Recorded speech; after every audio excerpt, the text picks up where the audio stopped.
Ever dreamed of capturing that iconic bullet time moment in your own videos? Today, we're diving into how to craft the perfect prompts for Higgsfield's incredibly powerful bullet time effect. First, understanding the core concept is key. Bullet time in Higgsfield is all about manipulating time, so your prompts need to reflect that. Start with simple, descriptive terms. Think extreme slow motion, frozen in time, or bullet speed visualization. To add that cinematic flair, layer in atmospheric keywords. Words like debris, shrapnel, dust clouds, or ripples will help ground your slow motion effect and make it feel more tangible. Imagine the environment reacting to the slowed action. Next, we'll focus on the speed parameter. This is where you dictate the intensity of your slow motion. Think of it as dialing in how much you want to stretch those milliseconds. Experiment with lower values for a more pronounced, dramatic effect. The detail level parameter is crucial for maintaining clarity during extreme slowdowns. Pushing this up will ensure that even the smallest particles and movements remain sharp and defined,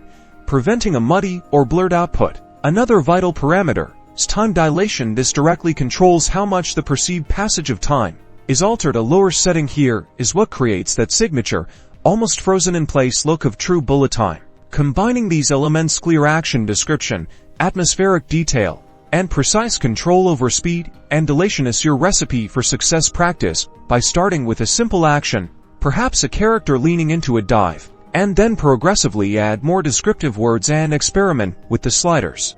With these techniques, you'll be creating breathtaking bullet time sequences in no time. Don't be afraid to push the boundaries and discover your own unique visual language.